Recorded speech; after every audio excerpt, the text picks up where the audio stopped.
Hi folks, it's Andy. Hope you're having a fantastic day. Welcome to this week's Kendo Rant. Okay, we've got some questions for you. We're going to jump to them. You know the drill.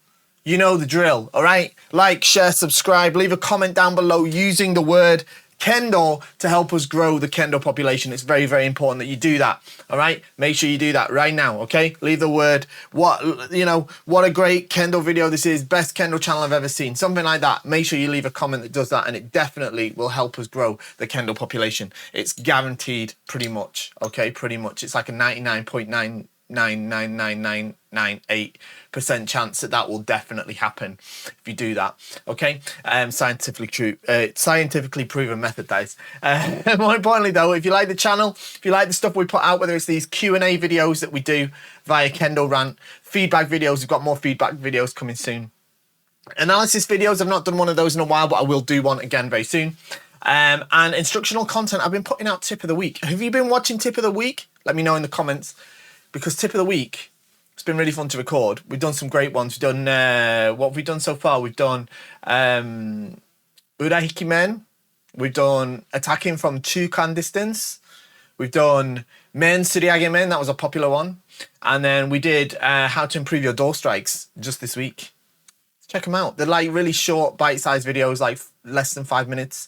But stuff that you can hopefully like put into practice straight away. Check them out. And if you have and you like them, let me know. Let me know what you'd like to see in Tip of the Week. It'd be great to have the ideas.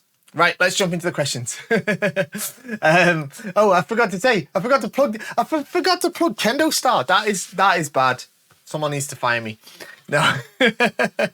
I went off on a random chain of thought there talking about Tip of the Week. That's how excited I am about the project. But look, if you like all of that stuff, let me know in the comments. But also support it by shopping at KendoStar.com. KendoStar is the best Kendo equipment website in the world, universe, galaxy, Milky Way, all of it. And of course, I would say that because I own the place. Yeah, but everyone agrees with me, all right? Shop at KendoStar.com. We're the best at what we do, all right? Okay, let's get to the question. I'm definitely getting a pay cut for that. Right. I love your podcasts. I usually turn YouTube on and then look away. No need for extra format. So this is in relation to last week. Someone asked me about like whether there'd be a Kendo podcast coming out, and I did say it's something I'd love to do, but you could count this as a podcast just by putting it on YouTube and looking away. Anyway, the vocal is perfect for driving, laundry, or carrying a baby around. Side question on the kids' part: How old were your daughters when joining Keiko? You didn't mention that. I thought I did say that last week, actually. How old were my kids when they started Kendo? They were 7 years old. So some kids start a bit earlier. Lots of kids in Japan will start the what's called the Naraigoto, which is the like extracurricular activity, like learning activity. In other words, it's not considered. This is quite an important distinction, actually, between how Kendo is considered in Japan and how it is in the West. Like, it's not considered like a hobby for kids. It's considered as like what's called a naraigoto, which is the learning activity. So it's put in the same category as, piano lessons or other music lessons, or like some kids go and learn how to use an abacus. That's a thing, or calligraphy, and some of them will go to other, obviously do other sports as well. All right, but the point I think I'm making is that the attitude there is that it's a thing that they go and learn rather than a thing that they go and have fun and enjoy. They can enjoy. They're allowed to enjoy. Sort of. That's a topic of a different question. But it's a slightly different mindset. Now, normally kids start a Naraigoto when they become the first or second year of elementary school or primary school.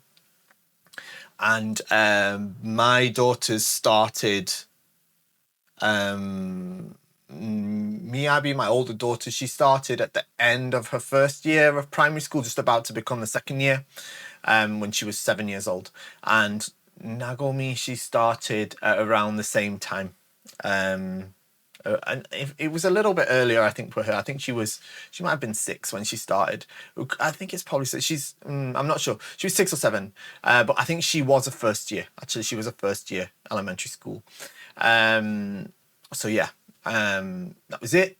I see. Sometimes kids start earlier. They'll even start in nursery, sort of 5 years old, but it doesn't make a difference.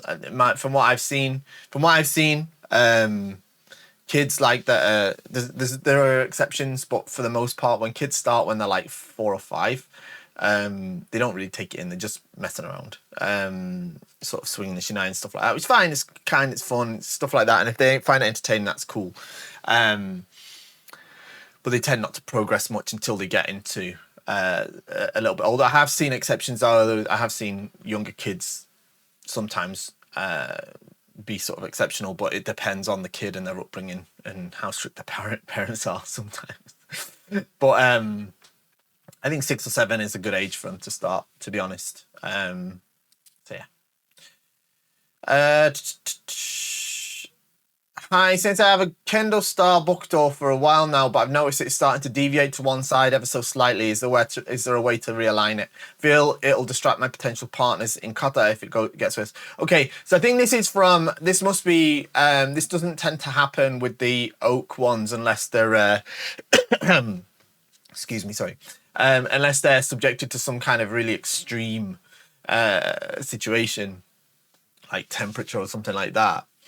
But it can happen a bit more with the ones we used to sell. We don't sell them anymore, but the compressed bamboo ones, because it's bamboo, right? Like your Shinai.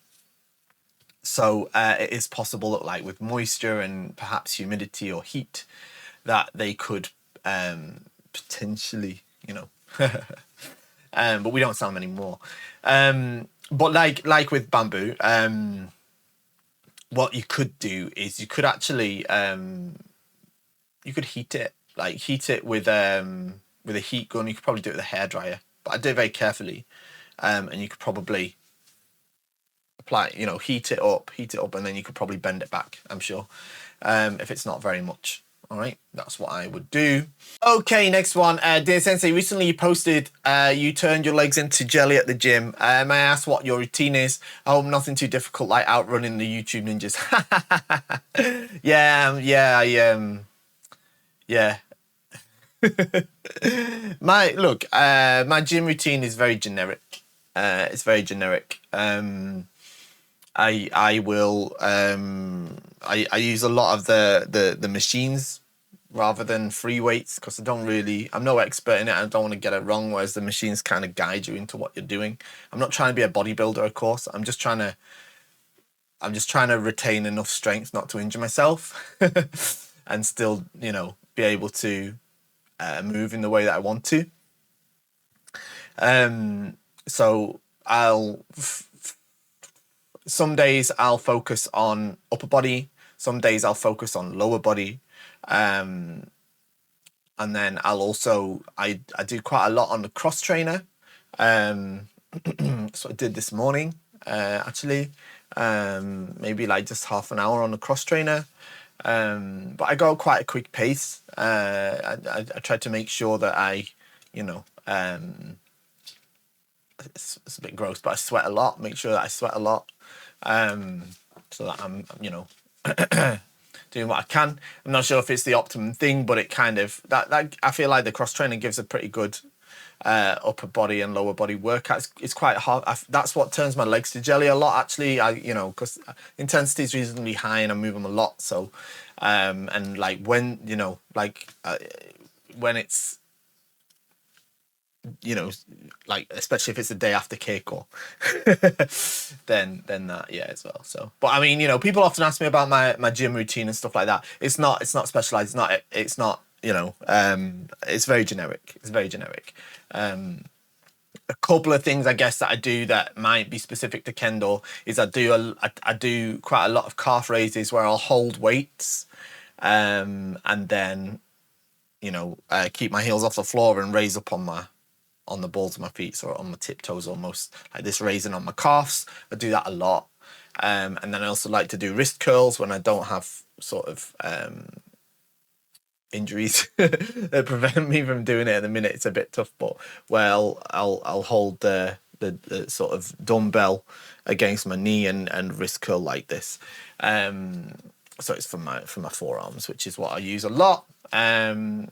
Also, recently, I think I've been working my upper body a reasonable amount. The lower body's obviously most important in Kendo, but is it trapezius here? I think is quite important, believe it or not, especially when you're doing your kirikaishi and your what's this one? Triceps, is that right? I don't know all the posh words for it, but that's, you know, I'm a proper lay person when it comes to that.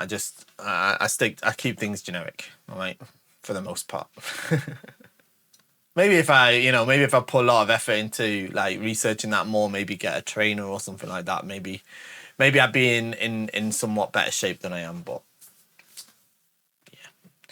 Hi Sensei, I had a question on Mitorigeiko. I remember one older video when you had explained we should look at great players online and watch, understand and try to replicate Kendo we aspire to. However, I struggle with what kind of Kendo tournament videos to watch. Young, powerful and fast players from All Japan or University Championships are way beyond the shape I'll ever reach. 7th and 8th dan tournaments are calmer, but there's so much more happening at a level I won't get to. I'm out of shape, hoping to pass Shodan at 39. Happy with where I am, but I'll always strive for more, but also realistic about the future. Bottom line, what's the sweet middle point in terms of having a realistic goal to reach and what to watch? That's a great question. It's a great question. I'm not sure you're going to like the answer, but it's a great question. You're right in that to some extent, there might not be a lot for you to pick out from the 8th Dan Championships. I think you get a lot from the 7th Dan Championships, though. 39, right? So you're younger than me, right? And yeah, I understand that your experience level is like still sort of hoping to get the Shodan level, which is fine. But what I want you to do at your point, right, where you're at right now, where is, you know, it's not so much about you looking at players and kind of analysing or breaking down how they achieve their waza. What I want you to do is you can watch the All Japan Championships because there's plenty of players that are very applicable to someone in your age bracket at the All Japan Championships, frankly. There's players in their 40s in the All Japan Championships all the time. So you can watch those players and you can watch the 7th dans and you can watch the younger players as well. All right, especially the All Japan Championships, right? And I don't want you to try to think about how do I do X waza or Y waza like this person for now. But what you really have to try to understand is that is what like elite level Kendo looks like, okay? That is the like kind of pinnacle of Kendo, right? It's All Japan Championships, 7th Dan Championships, 8th Dan Championships, right? 8th Dan, let's park the 8th Dan thing a little bit because it's a little bit different that because you're that's above the age bracket you're in for a start, and yeah, it's a little bit. There's a little bit more to it, whereas the All Japan Championships I think is a great one, all right. And what I want you to look at it and understand is that is what Kendo looks like, okay? When Kendo is performed by the best kendoka in the world, it looks like that, okay? It looks like the All Japan Championships, all right? So there's all sorts of stuff there's all sorts of fog that's gonna make that, you know, kind of hazy. People saying, oh, you know, not people saying actually, it's just confusions in your own mind really that contradict perhaps with what you're learning at your dojo because you're still learning the basics. And some of the stuff they look to be doing seems to be breaking the basics, but actually it's not. It's just they're applying it in a slightly different way, but it's fine. What I'm trying to communicate and what I want you to understand here is if that's what Kendo looks like when it's performed by the best players in the world, the best Kendoka in the world, then that's what you have to try to make your Kendo look like as well, all right? And there's an element, of course, where, of course, you know, of course, you know, you said here, like, you know,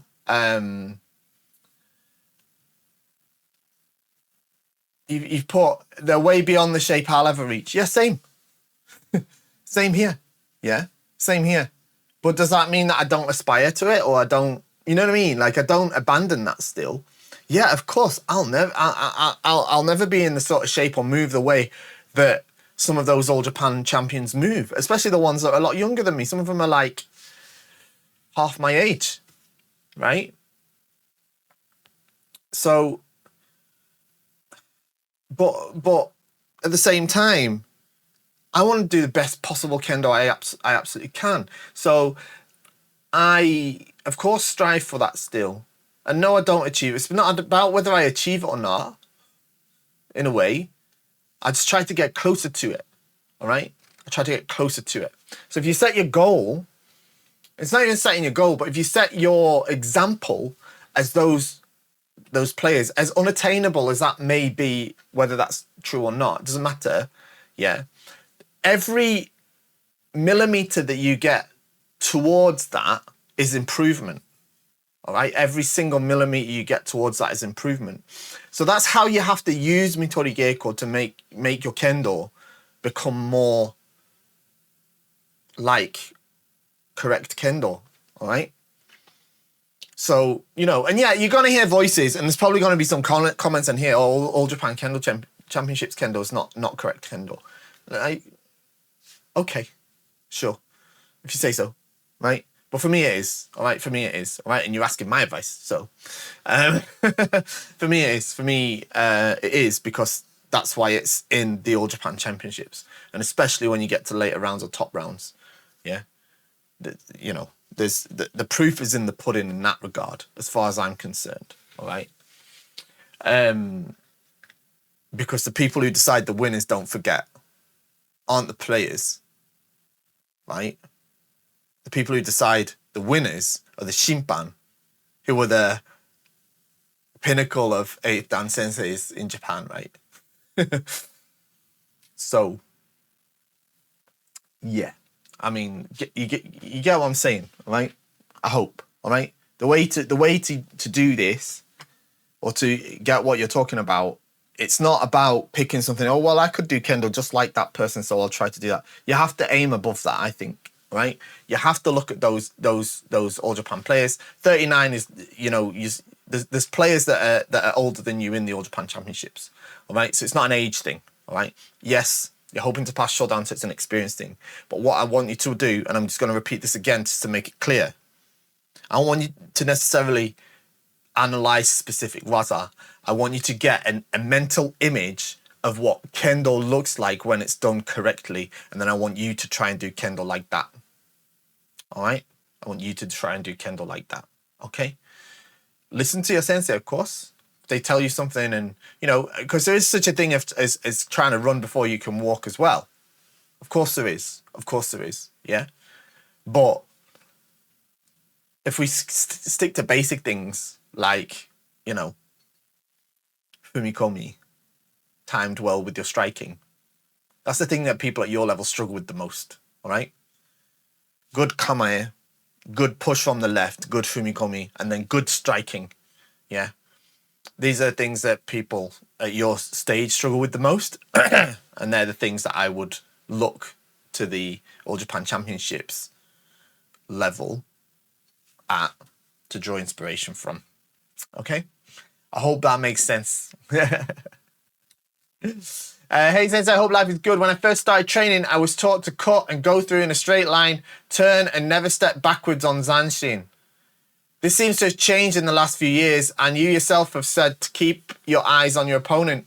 Having this drilled into me for so long, and also being a fat bloke, means I'm struggling to change my approach to this. So do you have any footwork drills you recommend I practice solo outside the dojo, specifically looking at changing in direction whilst also turning? I hope I'm making sense. Yeah, you are making sense. But the thing is it's not changed in the last few years. It's not changed in the last few years. I've been doing kendo for more than 20 years, and it's been like this for as long as I can remember. All right? So it's not changed in the last few years. It has been misunderstood and misinterpreted for as long as I can remember. All right. Okay. So never stepping backwards on Zanshin can't be right, can it? Otherwise, Hikiwaza can't exist, can it? All right. It can't exist. All right. And there's plenty of examples of it. All right. So, and obviously the example I'm talking about where you hit, you close in, maybe obviously the opponent's going to step out of the way for you, so you kind of clash into them, you turn, you keep them in your point of view, and then you return to combat. That's just one example. But the point is, right?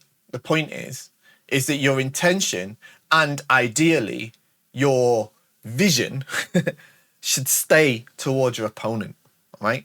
Now, this practice that we do, where we go, yeah, man, and then we hit, and the opponent kindly moves out of the way, and we run forward, man, and then turn around. It should be apparent in that as well, actually, right? But it doesn't mean that you should turn as you pass in that regard, because you shouldn't, all right? This is an exercise. This is an exercise, a method of practice that we do in order to improve our footwork, improve our hitting with momentum, and it allows us to smoothly chain techniques together for practices like Uchikomi. All right, it's not necessarily how it's supposed to be in the actual match. Okay. That's why, like in Kakarigeiko, you don't pass the opponent much. You shouldn't pass the opponent much. Maybe the first one, man, pass, and then man, do, kote man, do, man. Always keeping towards the opponent, okay, with taiatari and stuff, yeah? So, it's not really Zanshin. My argument is, it's not my argument. This isn't my argument. There's lots of high-level senseis that say this as well. You can't really say it's Zanshin if you hit and then turn your back on your opponent and leave them behind you with no regard for them. All right. Now, there are times when you do pass them. Maybe you hit door, bam, or even you could hit men, bam, like this one, and you'll go past them and you'll lose eye contact with them, but just for 1 or 2 steps, bam, and then turn and keep them in your, your mind, yeah? And that's the difference to then hitting man like this, and they're over there. So when they do the same man like this, and the next minute you're in different counties, that's the difference, yeah. You can't say that that's Zanshin. Do you know what I mean? And it's not even an argument, but I've started to think a lot more about Zanshin recently, and Zanshin is not just either something that happens at the end of the strike, Alec Bennett Sensei's done talks on this that I thought were really, really good. And, it's not just the thing that happens after the strike, it's what kind of completes the circle, and it starts in the beginning, and it's throughout the waza, but that's a totally different topic. So my first thing I'm saying here is that it's not something that's changed. It was never good Zanshin to leave them in the distance with your back to them. Okay, can't be. Can't be. Yeah? So you have to keep your intention towards them. This way, keeping them in front of you. All right? There isn't a drill I can necessarily recommend you practice outside of the dojo.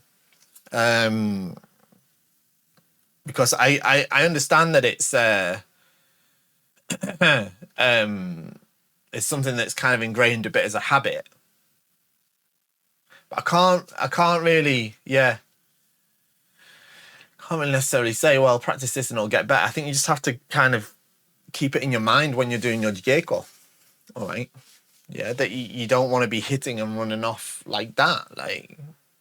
All that's going to happen, they're going to chase you anyway, right? They just chase you anyway, and then you turn around and you've got to do something. That's not right, is it? So,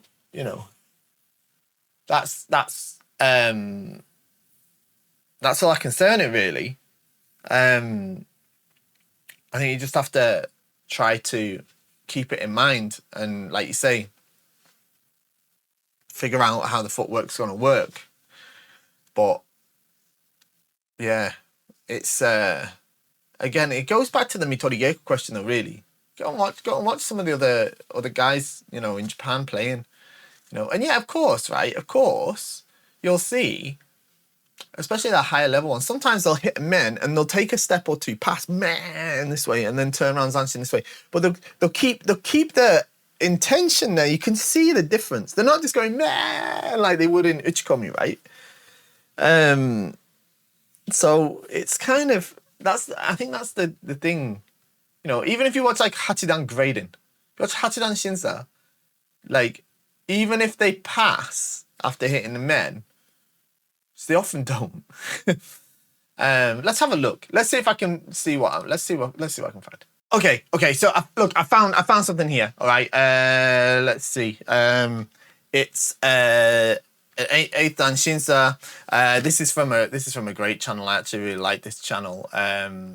It's this video is unlisted, but it comes up actually if you search in Japanese. I hope it's okay for me to introduce it on here. It's the channel's called Konishi Chimon. It's got some awesome videos on it. Anyway, the candidate on the left here. Okay, candidate on the left here. Let's see if I've got a cursor. Yeah, the candidate on the left here passes this. Okay, and this is the second round of the exam. Okay, this is the second round as well. Okay, so we already know that this person has been through the first round and they're going to pass the second round as well. All right, so there's a couple of examples. Okay, he makes a kote suriage here. And can you see? Right? Okay. Now, obviously, it's not super young and stuff, because you've got to be over a certain age to do the Hachidan anyway. So maybe the footwork's not super fast and like you'd see from a high school student. Yeah. But you can see what I mean, right? After he hits the men, there's another one as well, which I'll show you. And we'll look at the footwork as well. Man, turns, keeps his eyes and intention on his opponent. His opponent also attacks a men here, right? Which is unsuccessful. So he's able to keep his intention towards the partner as well, yeah? Make a secondary strike or keep, you know, he's not running off to the distance, yeah?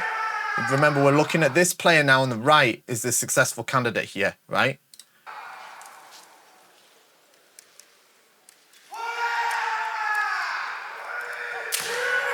So we've got a brilliant eye men here, right? The amount of men, we should say, right? Man, look at that. Perfect. Yeah? And then, after hitting, yeah, he's coming straight forward. And of course, right, the opponent's gone for men as well, right? But there's none of this, like, awkward pushing or crashes or anything like that. They have a little bump into each other. He turns to keep his eyes on the opponent. You can see that, right? He's turned there, yeah? So what he's done there is he's put his right foot down and he's brought his left foot around, yeah, to turn his body to face the opponent, right? That's the footwork pattern, yeah? And then he's come backwards a couple of steps, regained kamae, all right? There you go, all right? This guy's past Hachidan, all right? Past Hachidan, right? Now, this video is like 9-10 years old, right? It's fine, yeah? I don't think it's changed though. So, but in fact, that kind of shows you, doesn't it, that, you know, in your question, you were like, it looks like it's changed in the last few years. This is from 10 years ago, right? This is from 10 years ago, right? And this guy's passing the 8th dan, all right? So one more time, look at that. It's such a beautiful man, yeah? Yeah? So you can see what I mean, all right? You can see exactly what I mean there with regards to that, and that's how you want to do it, all right? I can't give you an exercise of how to do it, but I do want you to kind of keep that in mind and see if you can apply it to your keiko, all right? Because it will change the quality of your kendo if you do that, all right? It will change the quality of your kendo if you get that right, okay?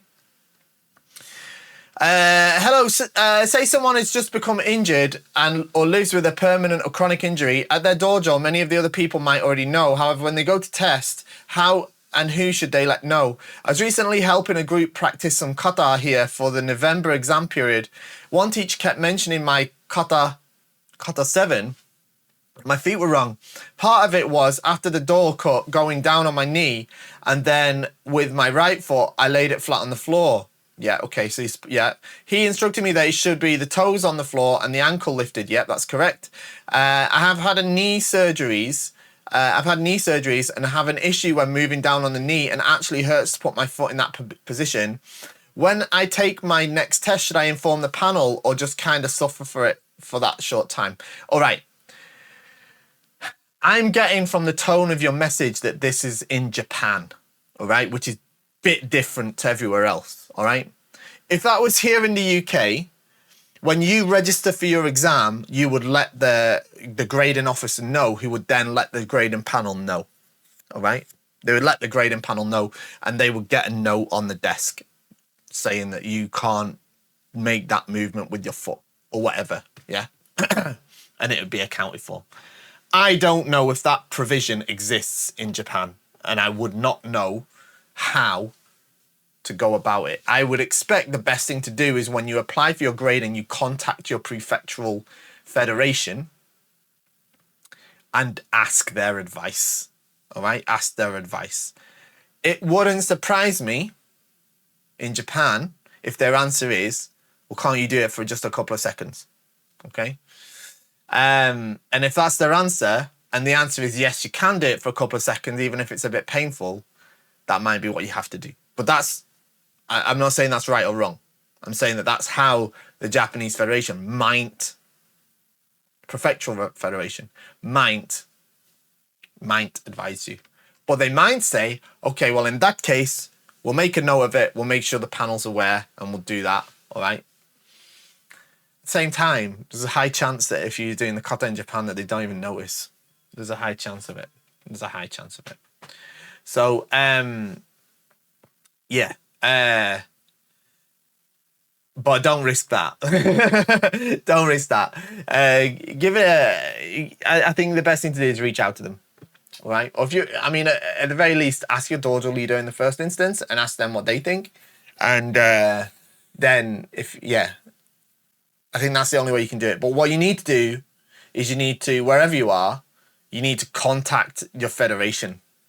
All right? You need to contact your federation and let them know the federation that's organising the grading, that is. So, for example, the reason I say prefectural, if in Japan, for example, if you're doing like 5th dan or 4th dan, yeah, anything up to 5th dan it is actually, then that'll be organised by the Prefectural Federation, not by the All Japan Kendo Federation. All Japan Kendo Federation only organises gradings for 6th dan, 7th dan and 8th dan.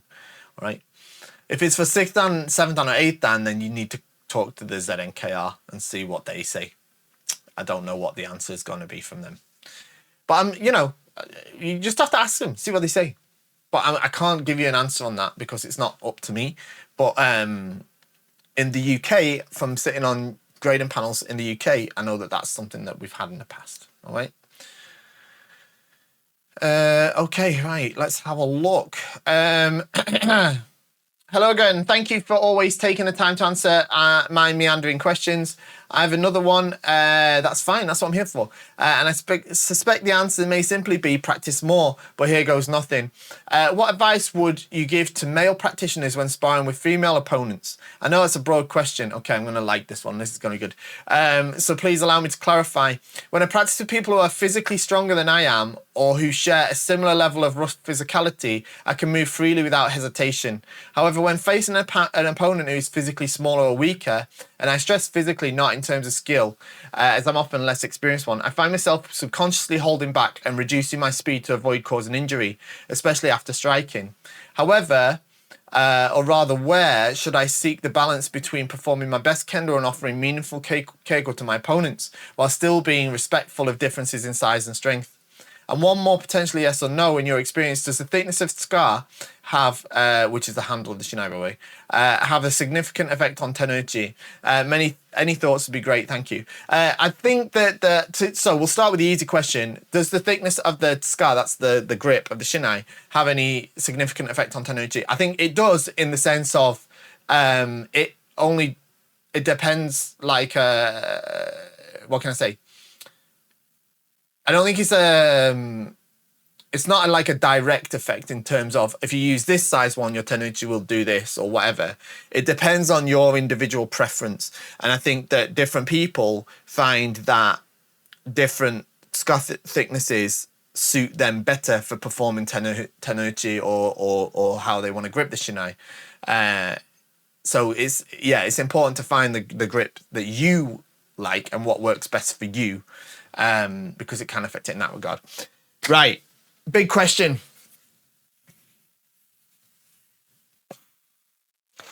It's not easy to answer this one. It is because I have a vast amount of experience with it, and probably more experience than a lot of people do. All right. And I know that's a big statement. I know that's a big statement. Yeah.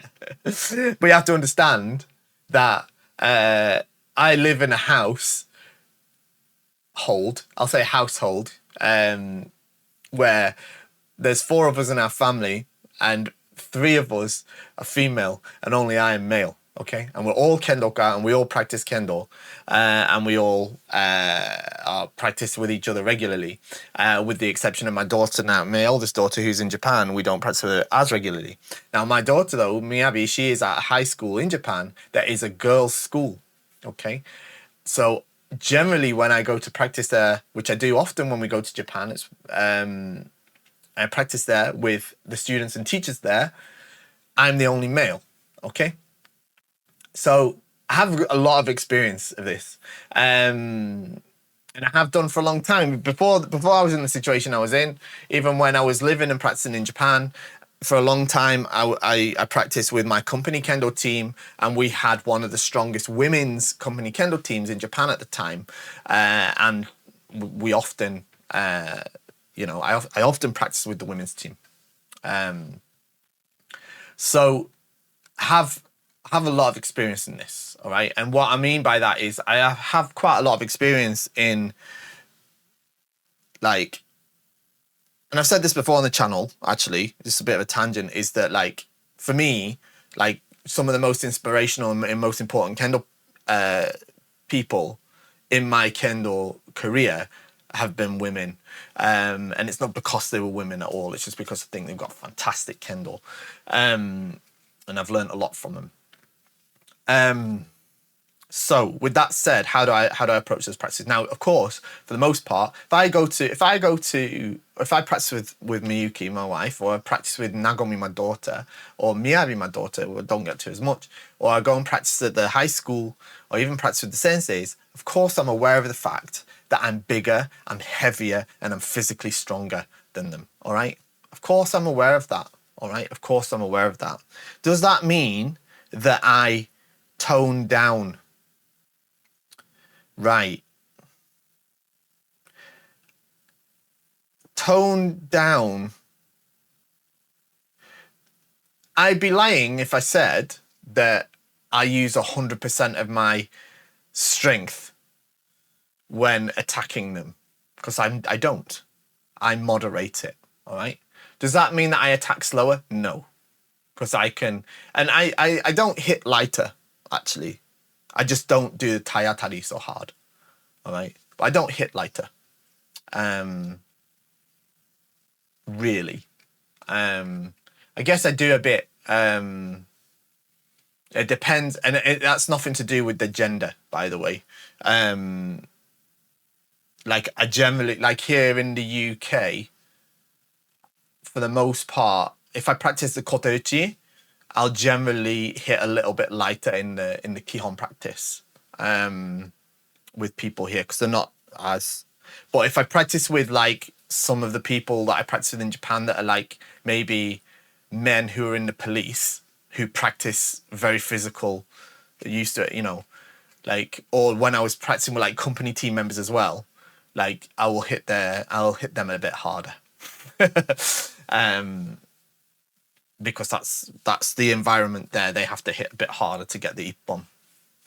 But that's a bit of a different thing. Well, it's not, because it's not really a gender thing, right? So, for example, there's a student in my I've got a couple of students in my dojo, all right? One of them is much bigger than me. He's taller. He's much not much, but he's much thicker set than I am. Shall we say? He's much more.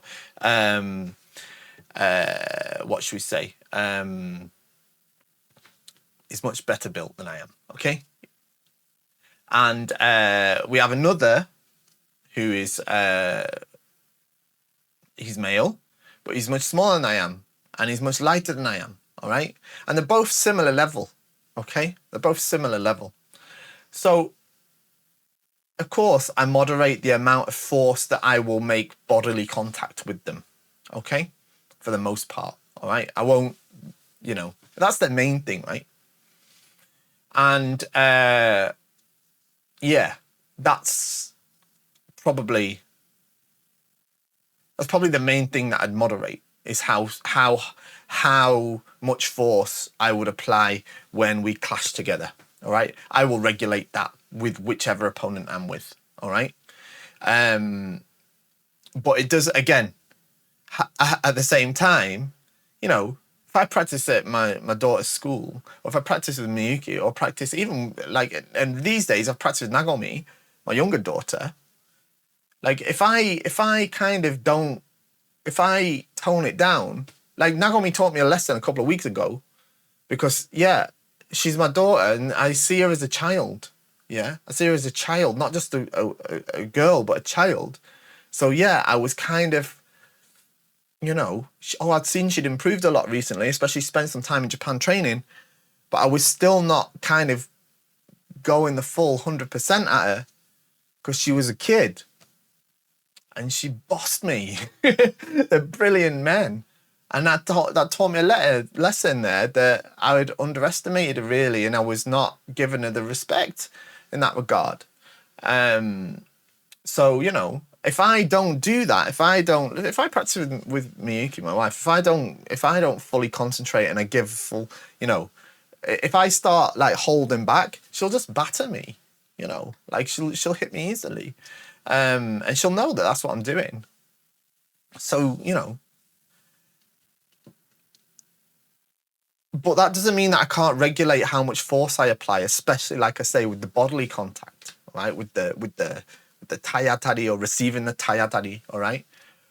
Because I'm not trying to make it, and that's, again, it's not gender specific, yeah?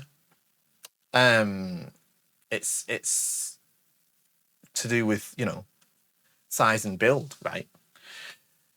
So yeah, that's the thing, and it comes from having better footwork. Yeah, because you regulate that best with your footwork. All right, but yeah, I don't think it's good to play rough with anybody. But yeah, I think the problem you've got is like. So when you say especially after striking, that means that you're not fully in control of your momentum with your footwork after hitting.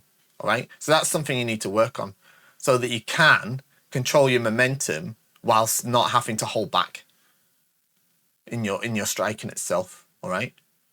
But at the same time, you know, I think you have to be. It's hard. It's a hard barrier to overcome. I get it. Don't get me wrong. Don't get me wrong. But because you don't want to hurt anyone, and it can feel. You know, when you feel like the other side is much smaller and they appear, and this is, don't get me wrong, right? This is a thing you've got to overcome here. When it appears that they are, let's say, more delicate than you are, of course there's a fear that you might hurt them. And you have to manage that properly, is what I'm saying, all right? So there isn't a direct answer for this. It's going to come with experience, but you need to improve your footwork so that you can manage your momentum, so that after hitting, you're not bowling into them. All right? You're not bowling into them. We just watched the Hachidan grading, right? Those two guys, they're not small and delicate or anything like that, yeah? But those two clashed into each other and nobody got knocked over. It wasn't violent. It wasn't rough. It wasn't ugly, yeah? They were both in brilliant control of their movements and their momentum, so it didn't end up. So when there was a clash, it was nice and light, yeah? That's what you have to do. And that's kind of regardless of the opponent you're with, right? But I get it. There's a mental block there. And I've experienced it too, yeah? But you have to try to manage it by controlling that momentum while still giving everything to the pursuit of ippon. All right? Does that make sense? Bit of a fluffy answer, I know, but... Okay, it's the last one. This one says, hi Fish Sensei, I hope you and your family are doing well. Yes, thank you. I'm seeing some interesting wear on my right kote. I use a Hakkaku Koban grip and it looks like the edges of the grip are leaving lines through the leather in my kote. Are thinning the leather in my kote. Oh, right, okay. My left kote doesn't show this same wear. So I'm wondering if this is A, normal and something I can ignore, or B, a sign that I'm holding my right grip incorrectly and need to change my grip. C, caused by my Shinai being too pointy and decreasing the life of my kote. I love all my KS kote and I want to make sure I'm taking care of them. Thanks for any advice you got. Okay, and you put a thing here. All right, so I can see here, yeah, you've got these little... I guess this is where it's thinning here. I'm struggling to blame it on the Shinai. All right, I doubt it's so sort of pointed that it's wearing down your kote. And as this is happening on your right kote, not your left kote, because if it was that, it'd be on your left kote more than your right kote, actually. All right, I think you're probably prioritizing the grip in your right hand more than your left hand, and it wants to be slightly opposite. All right, you do need to use your right hand, but you're obviously using it a little bit more than the left hand if the wear on your right kote is happening like this and it's not happening on the left. All right. So my advice is, I think you really need to. I think it's what these kote are doing. They're doing you a favor here in that they're giving you a bit of a tip in terms of how you want to adjust your grip, and it is to lighten up with the right hand slightly. When you start in your kamae, make sure you're only just holding it lightly with the right. Only lightly with the right, mainly with the left, yeah? And then try to keep that throughout the swing of the Shinai, and only till the last minute you want that squeeze on the Shinai for that Tenouchi, all right? But for me, this looks mostly like, especially as I say, because it's happening on the right more than the left, dominance in the right hand rather than the left, okay? And there we go. We're at the end of the show. Thank you very much, everyone, for joining me today. Don't forget to like, share, subscribe, shop at KendoStar, and I'll see you next time. Bye-bye.